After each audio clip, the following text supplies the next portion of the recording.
Hey guys, this is Stunner Emily Jaye, and you're watching the Fans View podcast.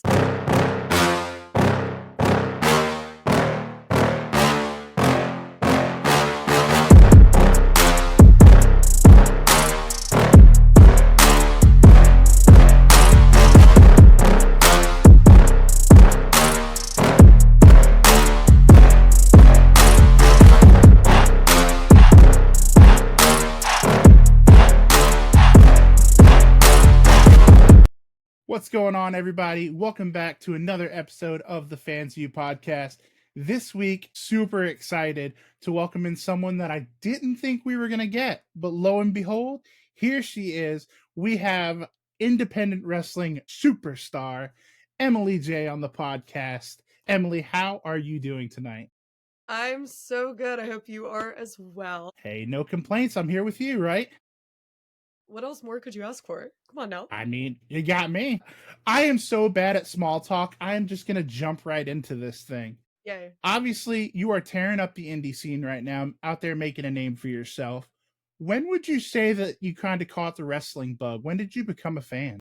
So I caught the bug when I was it was around 2008. My first interaction with wrestling was seeing Maria Kanellis's Playboy offer, and that's how Maria became my favorite wrestler. But after Maria left, I lost love for wrestling, but then it immediately came back during the Divas Evolution. So I'm like, okay, I see these girls out here working. So the Bella twins were a really big one for me.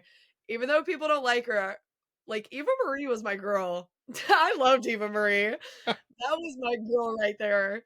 That is I used to have a Stan account, and literally my old @name on Stan Twitter was all Red Ambrose because I was a real one out there, guys. I love that. OG out there, huh? GOG. All right, everything. I got to be honest with you. I've interviewed a lot of people, asked them who they were, a fan of. Eva Marie has not come up yet. So you are an individual. She's my girl. What can you say? Hey, she's a sweetheart too, so you couldn't have picked a better one. So when did, obviously you became a fan in about 08. When did stepping in the ring kind of seem like something that might be attainable for you? So back in middle school, people were not the nicest to me. You would think, I was a cheerleader in all of middle school, all of high school. People are gonna be nice. No, they're rude. And I would go to school in wrestling t-shirts, and I would get bullied pretty much and made fun of for wearing wrestling shirts. And I'm like, what the heck? Why are we making fun of shirts and somebody liking something? So my freshman year of high school, I was a varsity cheerleader. I was like, you know what? I think I should prove everybody wrong and step my little happy butt in that ring and give people something to actually talk about. I like it. Where did you train? So I trained at Flatbacks Wrestling School in Florida with Sean Spears and Tyler Breeze. Okay. That was the most grueling 2.5 months of my entire life. I've never hit an all-time low in mental health, but also they broke me down to build me back up. Right. I could not choose a better school because they made sure that they broke me down, but they're gonna shape me into who I want to be. Right. Right. So, like I said in your intro, you are a road warrior. I know you were just in New Jersey recently. Obviously, Yes. you work in Florida, North Carolina. Where are some of your favorite places to work, in the country? So I love working New Jersey. I'm always there. It's always a 7.5 hour car ride to and from. That is a long drive to do when you're by yourself, but my fans know me very well, and there's this one fan, Randall. He will always bring me a 4-pack of White Monsters to the show, and I'm like, "You are a real one." I love New Jersey. Everybody thinks I'm from North Carolina. I'm not from North Carolina, but I love wrestling the Carolinas. I loved working Texas. I worked Texas once for Mission Pro, and that was an amazing experience. And then this past year, I actually got to wrestle in California, which was a major big check mark. I love California. It was amazing. Right, right. Is there like specific promotions that you like working for? Not more than others. Again, I don't want to disrespect any of the promotions that you work with, but are there like some specifics that like come to mind immediately? So I love working BRCW in Florida, Boca Raton Championship Wrestling. Love Right. them. They let me be in a battle royal last year, and I got killed by Miss Deanna Prazo and Kylan King. They killed me, but love them. I love working for them. They're amazing. I love working for Dreamwave. Dreamwave is an amazing company. And when I tell you, I probably had one of my best matches when I was tagging with Danny Moe against the Halo Twins back in April. That was one of my favorite matches. And yeah. That is that is awesome. So on the flip side of that, and we don't have to name them, but do you have any indie promotion horror stories? Any creepy promoters? Yes, I think always the good one is not getting paid. That one's always my favorite one. Always the Always. best one, not getting paid. It's a great time. Or like getting short on your pay. And I'm like, guys, like I did not just drive all this way to not get paid at all. You mean you didn't want to drive 8 hours to New Jersey to work for a hot dog? Hot dog and a handshake, guys. Hot dog and a What would you say, being the road warrior that you are, what would you say is kind of like the most difficult part of being an independent wrestler? Is it that travel? Oh my god, it's the travel. It's the travel. Like, there's some days where normally I'll do a little overview of what I did this past weekend. So, I worked a 9-hour shift and then drove immediately after the shift 7.5 hours to Jersey. Thankfully, I had a hotel that night, but I stayed in the hotel, went to the show, had to drive 7.5 hours back home, got home at around 4 a.m., had to be up for work at 5. So, definitely the travel. Wow. Yeah. So with travel being the worst, is creepy fans gonna have to fall in as the number two? Yeah, like, they're wild. How often do you have fans like bring like weird crap for you to sign? Has anybody ever brought you your OnlyFans pictures? Surprisingly not, 'cause when I tell you if somebody pulled up with that, I'd be like, "It's you're actually getting charged $50. Sorry."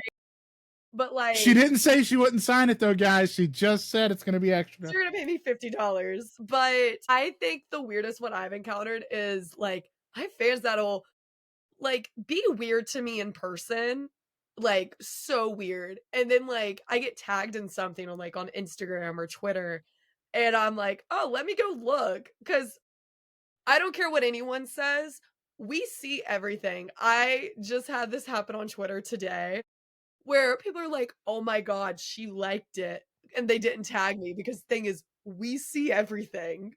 Like, it's the funniest thing. And so, like, what I'll do when I'm bored, like, I'll go through, like, my tagged and, like, click on the person's account and, like, just stalk their profile and see what they're posting. 'Cause I promise I'm not crazy, guys, but, like, it's just a thing that I do when I'm bored. That's Like, fantastic. I went on this person's account, and it is just the most out of pocket pictures of me, and I said, "What's going on?" And it has, like, the most absurd captions, and I'm like My gosh. I was like, "Oh, okay." I can't imagine what it's like to be an attractive woman on the independent scene because woof. I've been in those convention lines. Like I've heard the conversations that go on. You know, I'm no angel over here, but my God. Yeah, it's really weird. What would you say other than dodging stalkers and hot dogs and handshakes? What's the biggest lesson you think you've learned so far? Because obviously you're very young in your career still. But what do you think is one of the biggest lessons you've learned so far from spending so much time on? To not listen to what everybody says. Like, people can say one thing, and I've had, like that's the good thing about long car rides. You Right. get real in your head real fast. But, I'll go and, I'll think I'll have, the worst match, and I'll, hear somebody's advice that they gave me, and then, it doesn't click in my head till, 20 minutes later to an hour later, and I'm like, "You know what? It wasn't that bad." I'll go back and rewatch a match and be like, "Oh, that was fine." Yeah. My thing is don't listen to what everybody says. Yeah, you Like, gotta pick and choose for sure. pick and choose your battles, in one ear, out the other. That's right. Everybody's got advice. Not everybody's got good advice. That one. So, how important is it? And we've talked about the creepy fans, but there's the other side of that, and you've talked about some of like your super fans in Jersey. How important is fan interaction with you? What message do you have for those people that do spend their hard-earned money, to come see you perform when you're near them?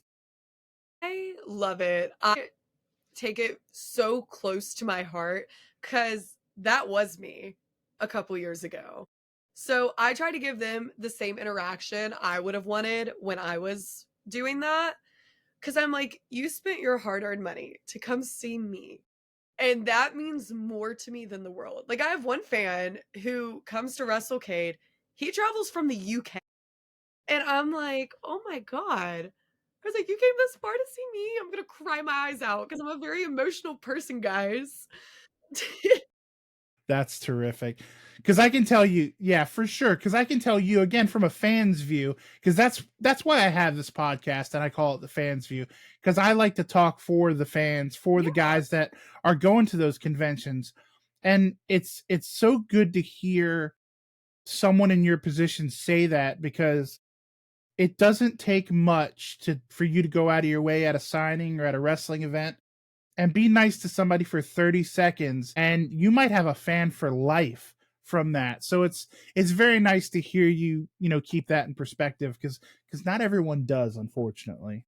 I have this one fan. Her name is Josie. I met her at a WWE event right before I went to Florida, and me and her mom follow each other on Twitter. We keep up to date with each other, and she has literally seen me grow into a wrestler, and Like, just that quick interaction outside of a WWE event made her a fan for life, and she will always come and support me and is the loudest person in the crowd.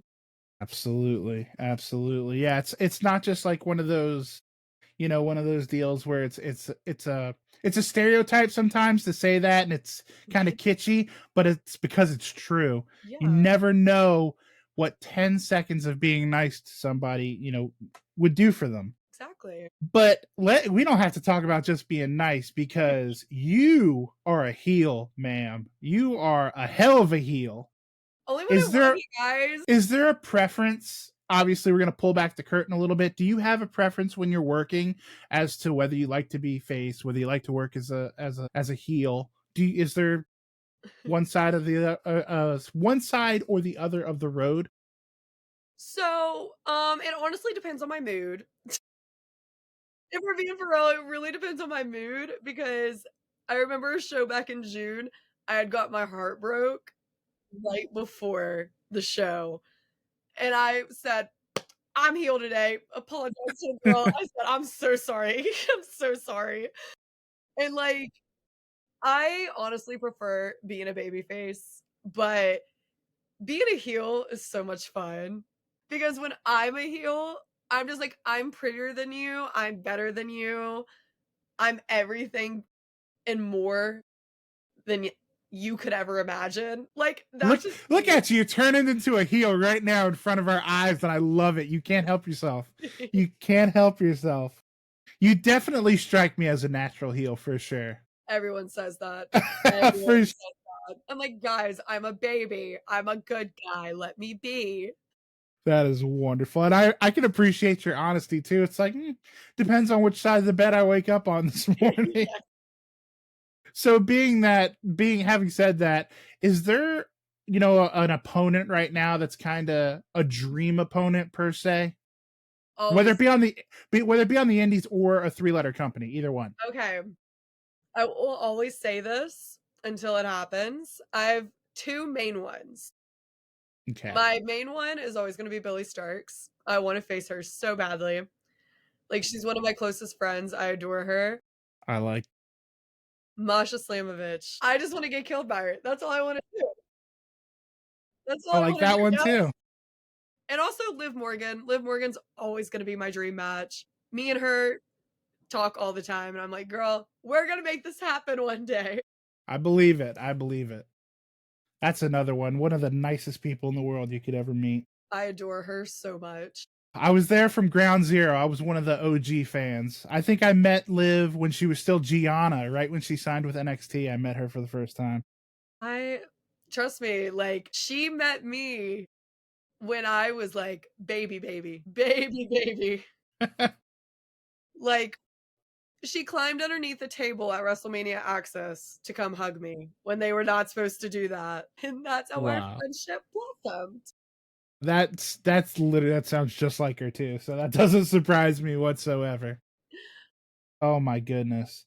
So this is where I'm going to get deep on you here. I'm going to, we've been having fun and all, Oh, but this is good. where I'm going to go deep on you. Okay. First of all, what are you a fan of, when you're not out here healing on little kids and working in the ring? What are you a fan of outside the ring? My bad. I like sleeping. I really like sleeping. That's my favorite thing to do. I love your honesty so much. I really love sleeping, and that's my favorite thing to do. What can I Hey, say? nothing wrong with that. Nothing wrong with that at Or all. listening to Taylor Swift. I'm not going to knock that either. I'm not a Swiftie, but God bless. The best. What would you say, and this can be wrestling related or not, Okay. what would you say is the best piece of advice that you've received? And obviously that's a very broad question, but Very broad. This is like a very like hard question, but it's also such a good question. We literally talked about this, and I'm like, okay, I know what I'm gonna say. I have very short-term memory. I think the best thing I've ever gotten told is literally don't listen to anybody. Only take everything with a grain of salt. The amount of times I have called people bawling my eyes out because of something someone said or something like that, or, oh, this person and this person, blah, blah, blah. It doesn't matter at the end of the day. Just stay in your own little lane. Is gonna bother you. And if they do, they just hate you because they're not you at the end of the that's right. day. That's right. And I've held on to that this year, especially because in 2023, I really cared what everybody thought about me. And this year, I was like, you know what? I don't care what anybody thinks about me. I'm out here busting my ass and doing everything I can to make a name for myself. And I think I'm doing pretty damn well at it. I love that so much. I love your honesty. No joke, not even blowing smoke up your ass. I really appreciate your honesty. So I'm glad you mentioned, going into 2024 with goals. What about 2025? We're staring down the barrel right now of 2025. What are the goals, you're setting for yourself coming into this next year? So for 2025, one of my main goals is to be out west a lot more. Another one is to debut on a national company because I did Ring of Honor this past January. And you never know what 2025 can bring. You never know where I'm gonna pop up. Come on, guys. We Going need you on our TVs. Yes, please. And finally, I'm going to bring this thing home with the question that I ask everyone. If you thought the last one was deep, I'm really going to get you on this one. Oh god. At this point in your life, in your young career, what does the term success mean to you? Success to me, especially, is just making my younger self proud. I could be wrestling on the indies for the rest of my life and not doing anything, or I could be in a major company. As long as I'm happy and making my younger self proud, that's all I care about. And that's success to me. That is That is a perfect answer. Obviously, there's no right or wrong, but that is a perfect answer, in my opinion. So all the hard stuff's out of the way. Let's talk about what you've got going on in the next couple weeks. Obviously, we got the holidays coming up. I know you got some big matches coming up. What can we expect out of you, going out of 2024, going into 2025? I know you got some big matches at coming up at PWJ. You have some matches coming up in Greensboro. Let's talk about that. What do you got going on?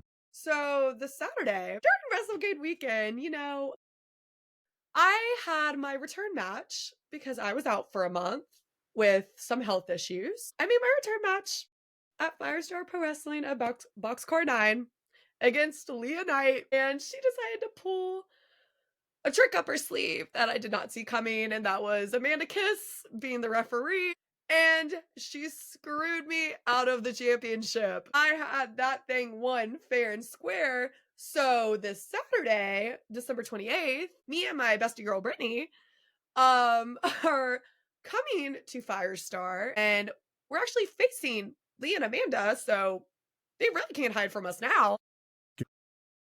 Let's go. Let's handle some business. You already know. And then I know early in 2025, I believe January 20th, you're actually going to be working with Brittany Brooks. Is that something we should be looking forward to as well? You definitely should, because I'm pretty sure this is Brittany's return match. Let's go. She was out for 6 months with an ACL injury, and she made that John Cena return. Wanted to kill her for coming back so early. But me and Brittany have a little bit of history. We have known each other for years. We were both a part of Stan Twitter, both a part of like the internet wrestling community. I still remember her posting pictures, and it's her and who was it? Carmella. Carmella and the Nice. Bellas. I will never forget this. But we have a little bit of history. We've done a triple threat before in IWE in Augusta, Georgia, but this time it's just me and her. Maybe it's one on one. Let's go. And the stunner always wins. The stunner's always on top. I know you're the center of attention, but babe, I'm the center of the universe. Come on now. Let's go. And when will that be? That's January 20th. January 26th at the Mecca in Ridgefield Park, New Jersey. Let's go, people. Get your tickets. Don't wait. Don't wait. It's a Don't wait. stacked show. Completely stacked show. We That's have great. Jackson Drake versus Tony Deppen. That's going to be an amazing match. We have Charles Mason versus Steve Macklin. Yeah, this is a Loaded card. show. Loaded. You being in New Jersey, I have to ask the question now. It completely blanked on me until just now. This might be the most important question I ask you the entire interview. Oh God. There's only one right answer, Emily. Sheets or Wawa? Oh God. Listen, when I go to Wawa, I don't normally get like a lot of stuff. I will literally just get apple slices and caramel. That's literally what I get. And a white monster. So I always go with Sheets because I'm closer to it. That breaks my heart. I liked you right up until that point. Come on now. It's just because I've never experienced like Wawa like food. Legit, like, I'm fat, so I can drink this stuff. You probably can't. But Wawa chocolate milk, I would literally sell my mother for a gallon of Wawa chocolate milk. Like, no joke. No joke. Just saying. Listen, I'm a fat guy. You can take my word for it, all right? I wouldn't steer you wrong. And actually, you know what? That was going to be the last question, but it's officially Royal Rumble season. So I have to ask you, let's go back into Stan mode. Who's your pick for the Rumble? Oh God. If Liv wasn't champion, I would say Liv because that's my number one Naturally, player. obviously. God. I'm thinking Dakota Kai. I like it. That's a dark horse. I There love you go. Do you have a pick for the men's Rumble? I'll bring it back to my Stan Twitter days. I'll say Finn Balor. Okay. That's another dark horse. I don't know why. I was expecting you to be a Cena mark. I see it in you. Listen, I was an Ambrose / Moxley. Like, Okay. Ambrose was my boy. Okay. All right. Respect. Well, this has been a freaking blast. I am so glad that we got to do this. I know you're pretty specific and choosy about who you do interviews with, so I'm so glad that you chose the Fans View. Yes. Where can people get a hold of you if they want to troll you, try to buy your gear, your feet pictures, things like that? You can find me on all social media platforms at Emily Jaye Pro. Awesome, awesome. Well, we thank you. Seriously, all jokes aside, Emily, we're so glad you came. This was such a fun interview. Oh, there's so much more we could go into. I want to hear so many creepy fan stories, but for now, we're gonna let you go. But 2025, we have to have you back on to just talk Yes. just craziness. More crazy, weird fan interactions. Yeah, and you're spending time in New Jersey, so I'm sure you're gonna have so many more of them. We're definitely gonna have to do it again, though, Emily. Thank you, guys. Go check her out in Greensboro, in New Jersey, on social media. Go show her some love. I can vouch for her. She's not just blowing smoke up all of our asses. She's a sweetheart who will also kick your ass in the ring. Sweetest So bitch you'll ever meet. there you go. She said it, not me. Let's just be. I love you guys. I appreciate you guys. Emily, we love you here at the Fans View. Thank Until you. next time, guys, call your mom. We'll see you next week. If you haven't liked or subscribed, you're going to be joking me.